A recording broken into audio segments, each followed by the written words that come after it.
하나님의 말씀을 함께 읽겠습니다. 이사야서 40장 28절에서 31절의 말씀입니다. 너는 알지 못하였느냐 듣지 못하였느냐 영원하신 하나님 여호와 땅끝까지 창조하신 이는 피곤하지 않으시며 곤비하지 않으시며 명철이 한이 없으시며 피곤한 자에게는 능력을 주시며 무능한 자에게는 힘을 더하시나니 소년이라도 피곤하며 곤비하며 장정이라도 넘어지며 쓰러지되 오직 여호와를 앙망하는 자는 새 힘을 얻으리니 독수리가 날개치며 올라감 같을 것이요 다른 박질하여도 곤비하지 아니하겠고 걸어가도 피곤하지 아니하리로다. 아멘. 본문 말씀을 통하여서 무한 동력 에너지라는 제목으로 세 번째 말씀을 드립니다. 미얀마에서는 현재 군부 쿠데타가 일어났고 시민들이 민주화 시위를 벌이고 있다고 합니다. 말하자면 우리나라 광주 5.18과 같은 일이 벌어지고 있습니다. 벌써 군의 발포로 많은 시민이 죽었다고 합니다. 우리나라는 이 미얀마와 관련하여서 잊을 수 없는 한 가지 사건이 있습니다. 미얀마의 국호를 전에는 버마라고 했었죠. 군부 쿠데타로 대통령이 되었던 전두환이 1983년 10월 9일 외교 사절로 버마 랑군을 방문했습니다. 그리고 우리나라의 현 충원격인 아웅산 장군의 묘소를 방문하기로 했습니다. 그런데 북한의 소행으로 테러가 일어나 우리나라 장관급의 사람들이 15명 가운데 13명이나 죽었습니다. 전두환은 당시에 차가 고장나서 늦게 도착하여 이 화를 면했다고 합니다. 그때 아까운 사람만 많이 죽고 죽어야 할 사람은 죽지 않은 셈이지요. 이 전두환이 누구입니까? 80년 5월 18일 광주에 공수부대를 투입하여 그 이후로 무고한 시민을 많이 학살한 사람입니다. 그런데 미얀마에서 지금 광주 5.18과 같은 일이 일어나고 있습니다. 전두환은 수많은 광주의 시민을 학살하고도 지금 91세로 장수하고 있습니다. 미얀마 군부의 무력 앞에 지금 시민은 또 힘없이 죽어가고 있습니다. 선한 사람이 복을 받고 악한 사람이 저주를 받아야 하지 않겠습니까? 그런데 정말 어찌 이런 일이 일어나고 있는지 우리는 이해할 수 없습니다. 하나님이 계시다면 과연 이럴 수 있는가 하는 말을 합니다. 우리는 하나님이 하시는 일을 다 파악할 수는 없습니다. 다만 하나님의 말씀을 통해 어느 정도 일을 이해할 수 있을 뿐입니다. 그리고 마침내는 하나님의 선한 뜻이 이루어질 것이라고 믿고 있습니다. 이사야는 예수님보다 700여 년 전의 사람입니다. 당시 세계의 제국은 아수르였습니다. 아수르는 분열 왕국의 북쪽 이스라엘을 삼켜버렸습니다. 그리고 이어서 유다와 예루살렘을 공격해 왔습니다. 그때 활동했던 선지자가 바로 이사야요, 당시의 왕은 히스기야였습니다. 유다는 아수리에 대항할 아무런 힘도 가지고 있지 못했습니다. 당시 아수리의 사네립 왕은 랍삭이라고 하는 사람을 보내어서 유다 사람의 말로 조롱하며 유다에게 항복하라고 회유했습니다. 어찌 이런 일이 일어날 수 있는가 하는 것입니다. 어찌 하나님을 믿는 나라가 하나님을 전혀 알지 못하는 우상 숭배의 나라, 이방 나라에 짓밟힐 수 있는가 하는 것이죠. 그러나 이사야는 일찍이 이를 경고했었습니다.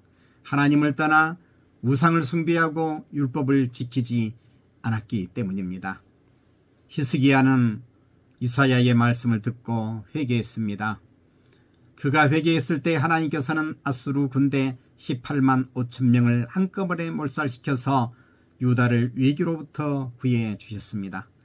인간의 폭력이 아무리 강하다 해도 하나님 앞에 그 폭력은 아무것도 아닙니다. 이 세상에는 많은 힘이 있습니다. 물리적인 힘, 무력, 다시 말하면 폭력, 자본의 힘, 지식의 힘, 인맥의 힘 등등 많은 힘이 있습니다.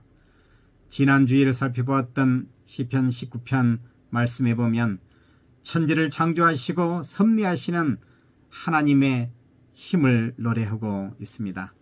그러나 사람들은 이를 잘 인식하지 못합니다. 왜냐하면 시편 19편 후반에 나와 있는 바와 같이 하나님의 율법 곧 말씀이 없이는 이를 인식하지 못하기 때문입니다. 우리는 하나님의 말씀을 통해 하나님의 능력을 알고 그 힘을 끌어올 수 있는 것입니다. 이사야의 예언은 성취되어 아수르를 물리쳤습니다. 그러나 유다는 그 후에도 거듭 어리석음을 범하여 마침내 바벨론의 포로가 되고 맙니다. 이사야는 바로 이 유다의 미래를 알았습니다. 가까운 미래로부터 시작하여서 유다만이 아니라 이 세상 천하 만국의 끝날과 영원한 나라까지를 내다보았습니다. 어떤 힘이 더 강한가? 아수르, 바벨론과 같은 무력의 힘인가? 아닙니다. 하나님의 말씀이 더 강합니다. 이사야는 심판의 메시지도 전하였지만 더 많은 위로와 소망의 메시지를 전하였습니다. 이사야서 40장 이후에 보면 우리가 알 수 있습니다. 이사야는 옛날 이스라엘이 애굽에서 광야를 거쳐 젖과 꿀이 흐르는 땅 가나안 땅을 차지했던 것을 연상하며 하나님의 말씀을 전합니다. 하나님을 믿는 자는 어떤 무력을 가진 자보다 더 큰 힘을 가지고 있다고 그는 말씀을 선포합니다. 물론 이 유다는 현실적으로 바벨론의 침략 앞에 아무 힘도 없었습니다. 그들은 그 무력함을 깨달았습니다. 영원하리라 생각했던 다윗 왕국이 허망하게 무너지고 백성들은 포로로 끌려갔습니다. 불의한 권력 앞에 아무것도 할 수 없는 무능함, 그들은 참으로 힘이 없는 존재들이었습니다. 오늘날의 미얀마 시민, 그리고 1980년 광주의 시민처럼 무력에 유린당하며 하나님의 존재조차를 의심했습니다. 자, 우리도 그렇죠. 개인적으로 돈 없고 권력 없어 참으로 흙수저의 무능을 절감하고 있지 않습니까? 이때 하나님의 말씀이 필요합니다. 이사야서의 메시지가 필요합니다. 이 말씀은 우리에게 희망을 줍니다. 너희는 알지 못하였느냐 듣지 못하였느냐 말씀하십니다. 하나님은 영원하신 하나님, 땅끝까지 창조하신 하나님입니다.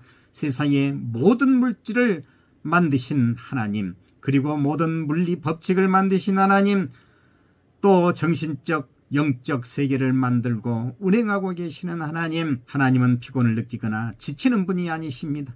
하나님은 모든 에너지의 근원이십니다. 온 우주의 동력이 하나님으로부터 나옵니다. 하나님은 피곤한 자에게 능력을 주십니다. 무능한 자에게는 힘을 더하여 주십니다. 하나님은 믿는 백성에게 절대 사라지지 않는 무한 동력의 에너지를 끊임없이 공급하여 주시는 분이십니다. 요즘 이름을 날린 배우 가수들이 폭력의 가해자로 밝혀져서 문제가 되는 일이 드러나오고 있습니다. 그런 폭력은 진정한 힘이라고 할 수 없습니다. 우리나라의 독재 정권의 그 권력, 군부의 권력, 그리고 오늘 미얀마 군부의 권력도 마찬가지입니다. 그런 힘은 진정한 힘이 아닙니다. 그런 폭력은 무너지게 되어 있습니다. 자, 어른들이 말하지요. 세월 앞에 장사 없다. 시간 문제인 것입니다. 이사야는 말합니다. 청소년도 피곤을 느끼고 지친다. 건장한 젊은이도 넘어지고 쓰러진다. 그러나 절대 지치지 않는 사람이 있다. 그 사람은 하나님으로부터 나오는 원천적 에너지를 받는 사람이다. 31절에 보면 그 사람은 독수리가 날개치며 올라가는 것과 같다고 했습니다. 창공을 지배하는 독수리의 비상을 생각해 보시기 바랍니다. 이런 사람은 달려가도 지치지 않고 걸어가도 피곤을 느끼지 않습니다. 이런 힘, 이런 에너지를 어떻게 받을 수 있을까요? 이사야는 말합니다. 오직 하나밖에 없다는 것입니다. 곧 여호와를 앙망하는 것이지요. 그는 늘 새 힘을 얻게 됩니다. 무한동력의 에너지를 받게 됩니다. 여기에 나오는 앙망이라고 하는 말은 우리말처럼 우러러 본다는 뜻도 있지만 그보다 더 중요한 뜻은 참을성 있게 지속적으로 계속 기다린다는 의미입니다. 소망의 인내를 가진다는 의미의 말씀입니다. 이렇게 주님을 바라봄으로 그는 원천적 힘을 받게 되집니다. 우리는 무한 동력의 에너지를 갖고 싶습니다. 큰 힘을 갖고 싶습니다. 폭력이 아니라 진정한 힘을 가지고 싶습니다. 왜 우리가 이 힘을 갖기를 원합니까?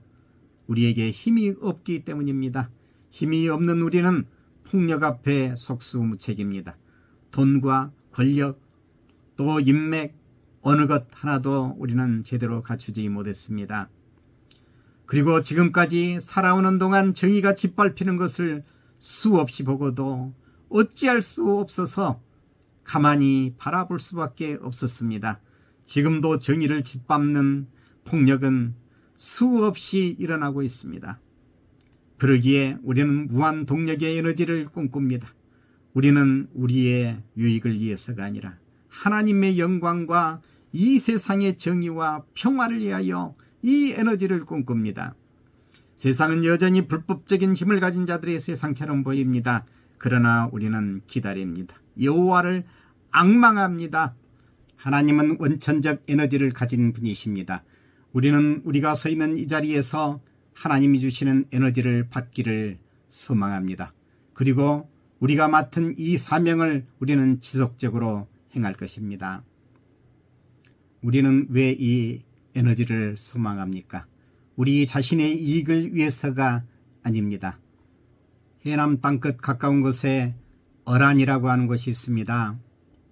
이 어란에서 진도대교 울돌목까지는 해변 거리로 50km 정도 됩니다. 바로 이 울돌목에서는 명량해전이 있었죠. 이순신 장군은 12척의 배로 300척의 외선을 물리쳤습니다.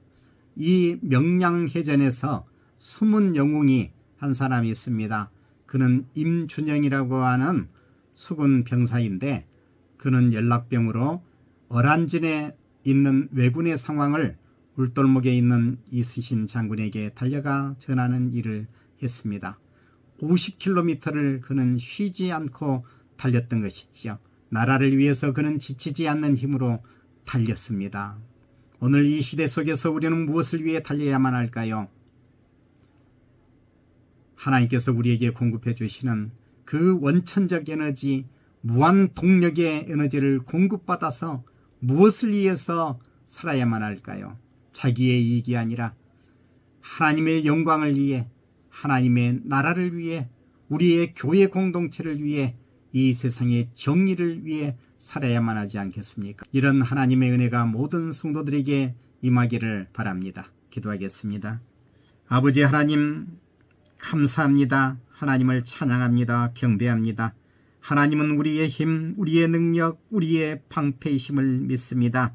우리는 하나님의 능력을 의지합니다. 이 세상은 마치 불법적인 세속의 힘, 곧 폭력이 지배하는 것 같이 보이고 있사오나 우리는 이에 지지 않습니다.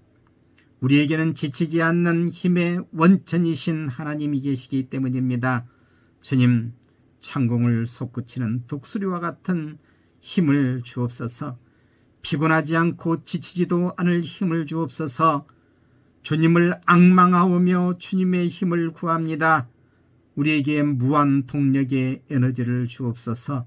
그리하여 하나님의 나라와 하나님의 영광을 위하며 우리의 교회를 위하며 이 세상의 정의를 위하며 살게 하여 주옵소서. 예수님의 이름으로 기도드리옵나이다. 아멘.